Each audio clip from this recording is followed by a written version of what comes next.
Okay, yay, let's go.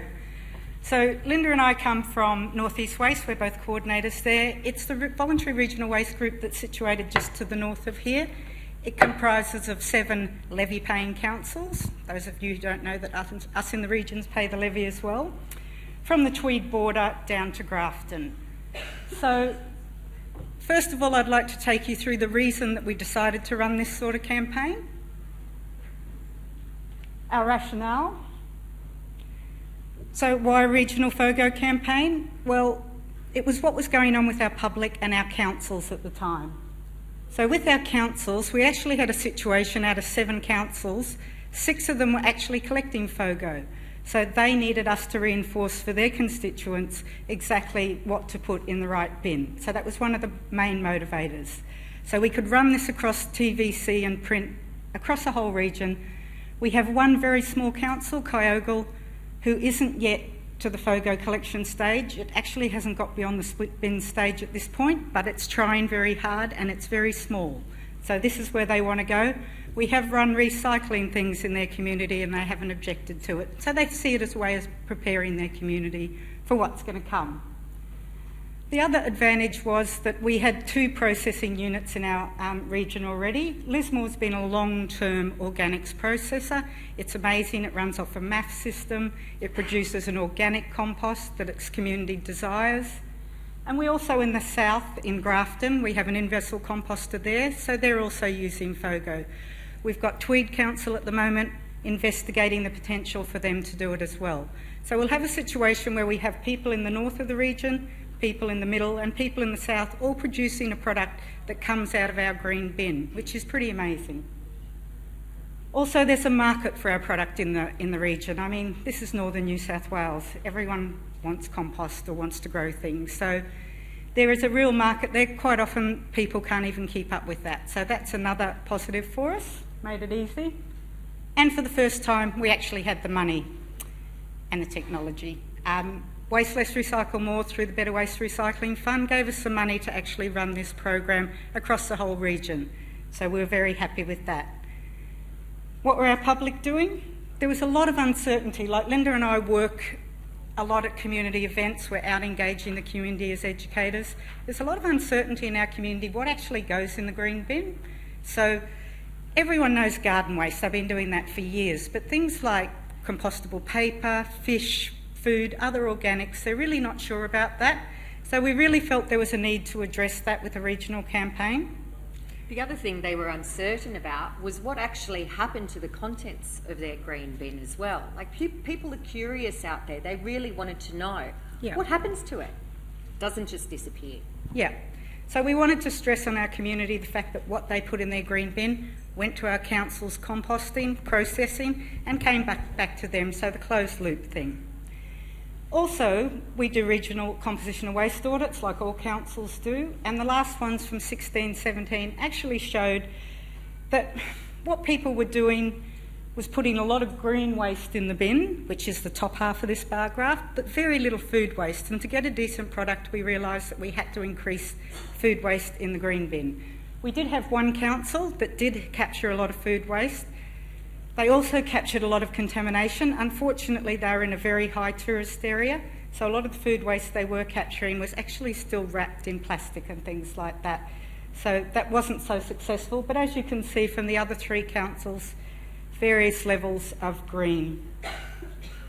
Also, our red bin showed something quite alarming, that 39% of what's in our red bin is still organic, only 28% there in food, but when you count the other garden waste that gets in there and the paper and things that are compostable, not recyclable, just compostable in the system we're offering now, yeah, it was alarmingly high. So that's basically our motivation for why we thought, let's saturate our community with what to do right in the green bin. So, we have done this before. We've been running mixed media campaigns for a long time with various success. On various budgets. We've been quite inexperienced ourselves, been from other sort of background, science and social research, so it was a bit daunting to take this on, and originally we had very small budgets before the last round of funding, so we went for fairly traditional 2D sort of thing. that you've probably seen a lot of on council websites, you know, this sort of look. We did move into a bit of animation, tried to get a little bit more interesting to engage our public, because we weren't engaged by what we were seeing either. So we started doing these sort of ads, and then we actually found a consultant on the Gold Coast. I don't know if we can give them a plug, but Photo Media, and they were fantastic. They were working with us and really trying to see what our message was, and they were just amazing.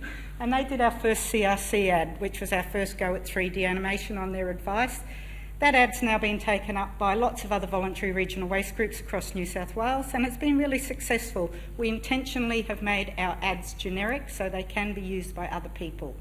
So that was part of our idea.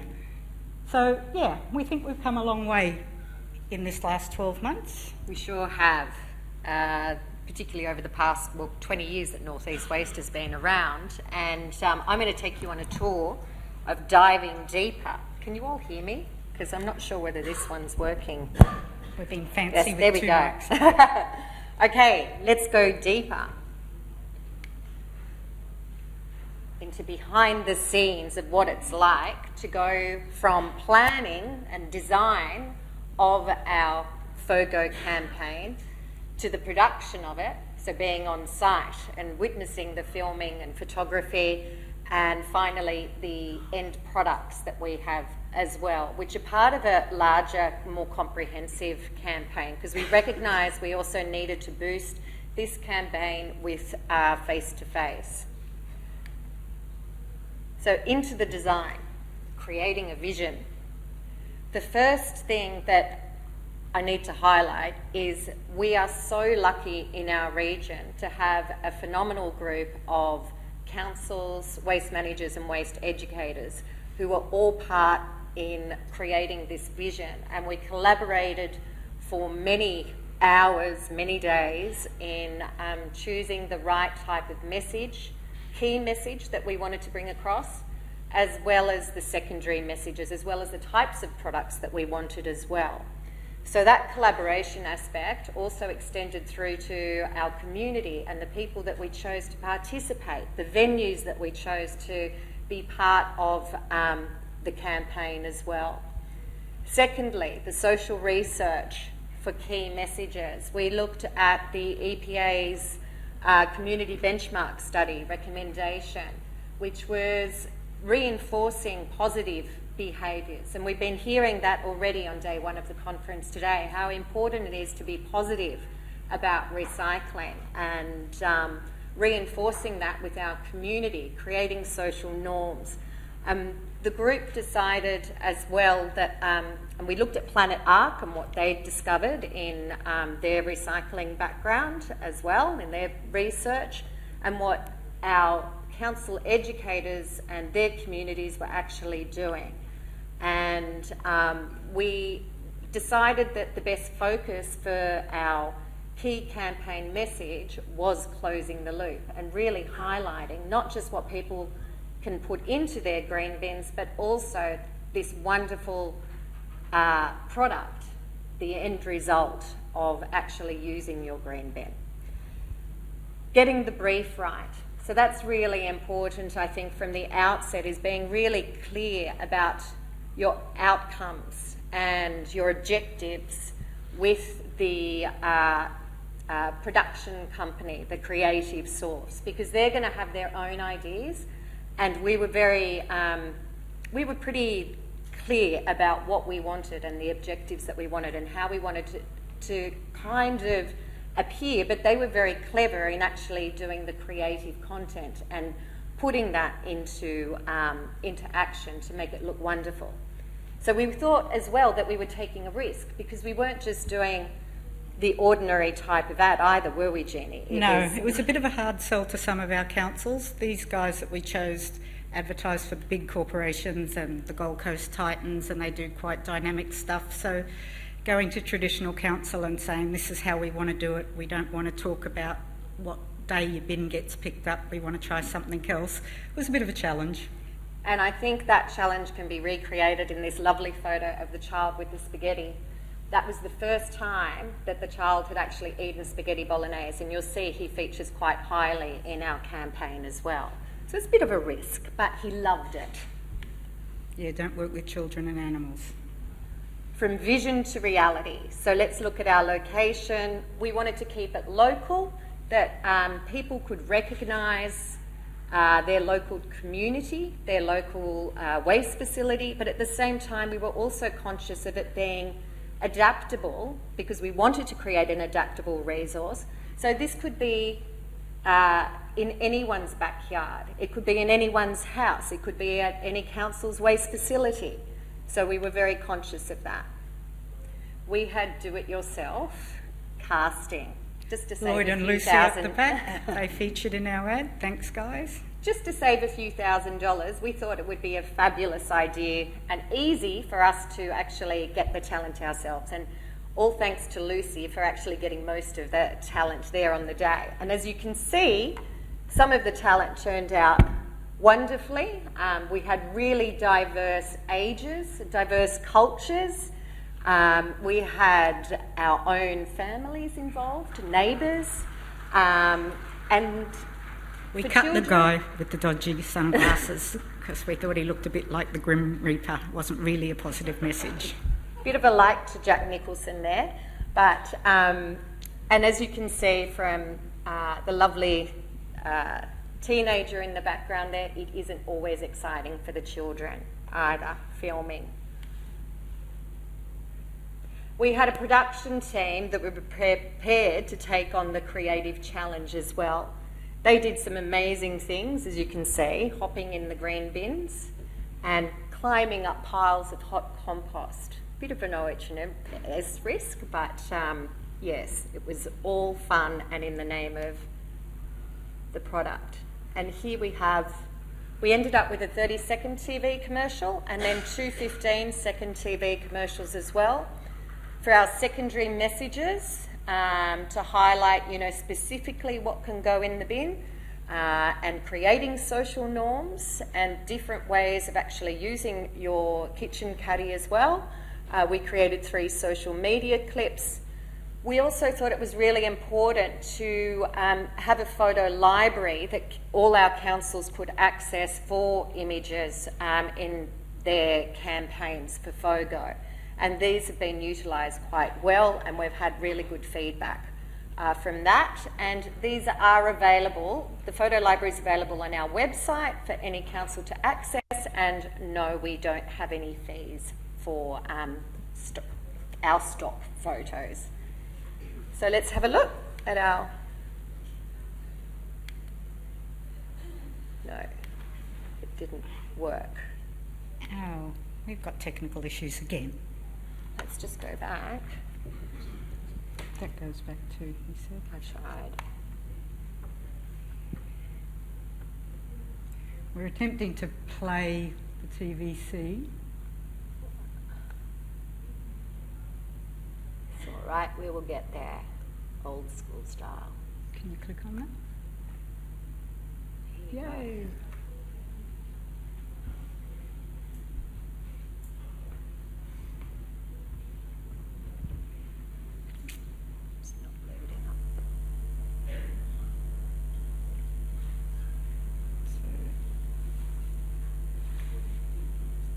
No. Sorry, maybe we'll get someone at the end and we'll be able to show them to you. Oh, that's a shame.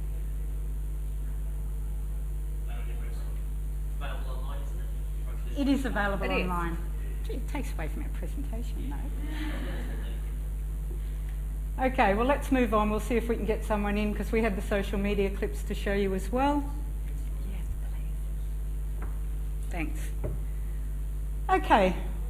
We didn't just want to produce a TVC, we just didn't want to produce a print ad. We wanted to do something that was multifaceted and we wanted to maximise our reach. So we went to social media.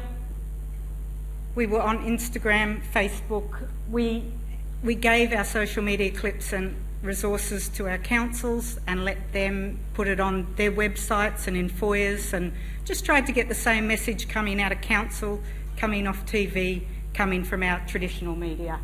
As I said before, we do a fair bit of face-to-face in our region. We do Wastewise events, we do all sorts of things. So when we were doing that, we actually engaged people That's the Ballina Prawn Festival. The girls had on T-shirts that said what goes in your green bin, and they just chatted to people on the street about what actually could go in the bin. And we used local media, just the normal sort of traditional media. Byron Council used flush media, which was fantastic, back of toilet door stuff. That's one of their posters there. And some cinema advertising as well. Yeah, we use cinema. So it was a real saturation campaign. We had the money to run this for a year, so we thought we'd really try and bombard people with it and really get some behaviour change if we could. Now we're going to show you the social media clips that probably won't work either. So the first one... Okay. Oh, that's all right. We're over time anyway. Does that include the technology issues that we've had? Okay, so we took small snippets because it's quite expensive, this sort of production. So we got small snippets from the TVC, put reinforcing words on them, and that's what we used as our social media clips.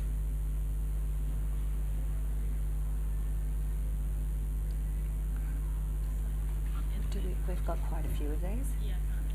Okay, go to our website.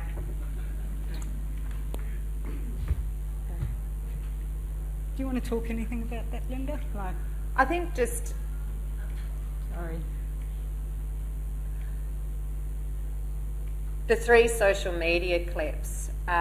One focuses on the contents of what you can put in the green bin. Another one focuses on everybody's doing it, so creating those social norms as well. And the third one is from kitchen to compost, so following the life cycle of the contents of your green bin. Okay, we've only got a couple of minutes, so it's just as well we're moving on. Oh, I've got a good lesson learned. No prezi next time. Yeah. Okay, basically what we learnt from our campaign and doing this, OH&S issues for me were one of the fundamentals. We were always there on site with people just as well, because creative types are not controllable easily. They want to get under trucks, they want to get on top of compost.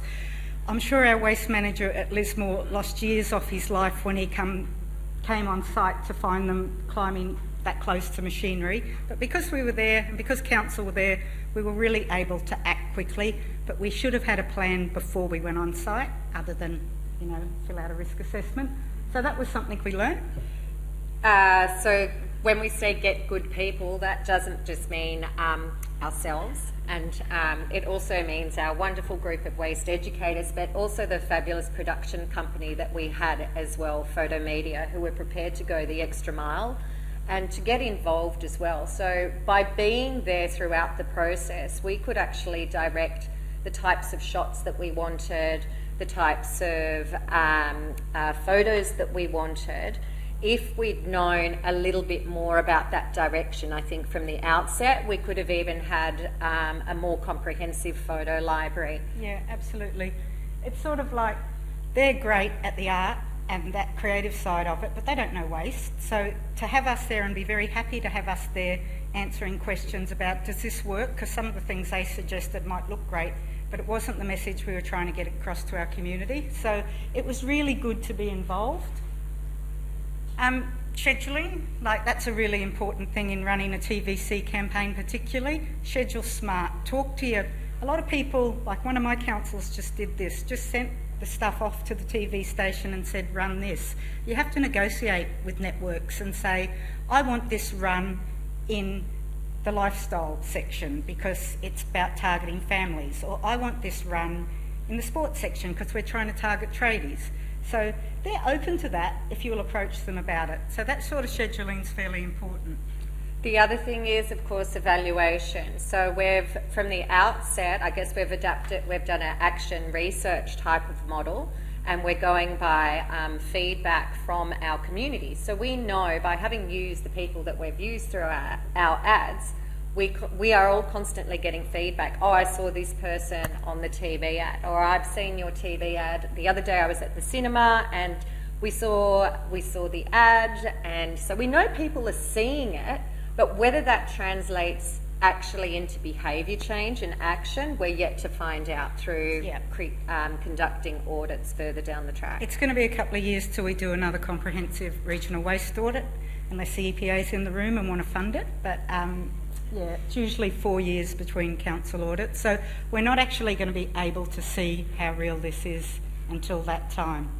And I guess the other thing just to be aware of is that it's a real shame that we couldn't show you the products here today, because we know they are very useful, because Net Waste, some of the councillors from Net Waste will be using them in the future, which is really exciting.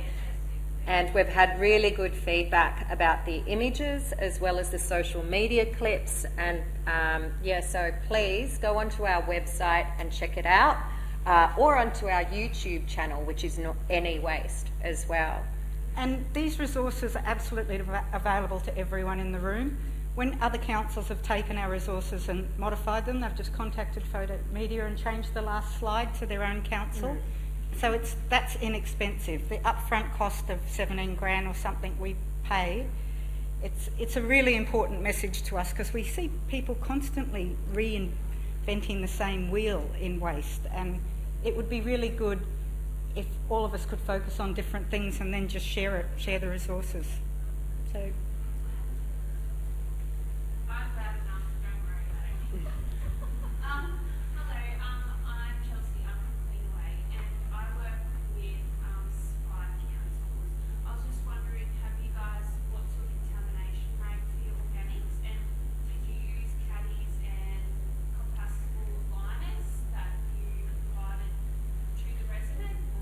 That's probably a half-hour answer, because 7 councils have 7 different approaches to this. No, the point of our ads, if you'd seen it, was that you can use a caddy, you can use a liner, you can use nothing, you can use paper. This is easy. You can do it in a whole lot of different ways. But if you want to find us later, our contamination rates in 3-4 of the councils are very low. If you'd seen the original graph, the green and there's very little at the top of contamination. The biggest contaminant is still people using plastic bags where they think that they're using biodegradable bags. There's a lot of confusion between the biodegradable and the compostable. And a couple of our councils have taken the initiative to make their own social media clips. It's something that we decided not to, as part of this campaign, not to focus on don't do. We wanted to focus on good behaviours and positive reinforcement. Yeah. Great, good.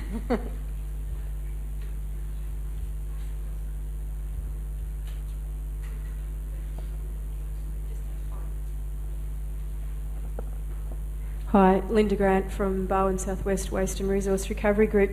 We're about to do a FOGO behavioural change project. I'm just wondering, did you do any behavioural change surveys to establish what the barriers were that you needed to overcome?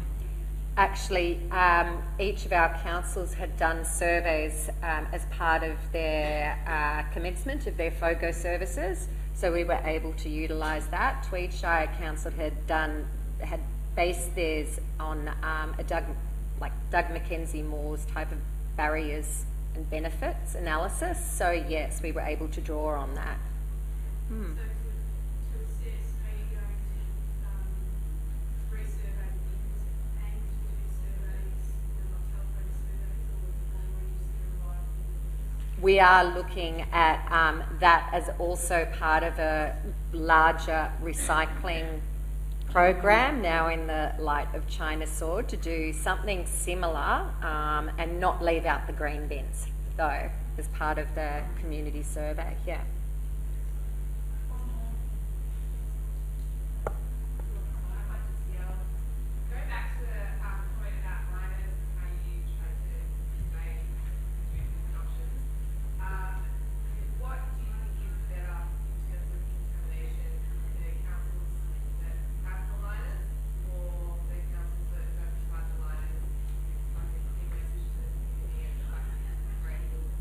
Yeah, we actually haven't assessed that. It is an interesting question, because very different councils have very strong opinions on that themselves. So one of our councils provides liners and has been very happy with that and has a low contamination rate.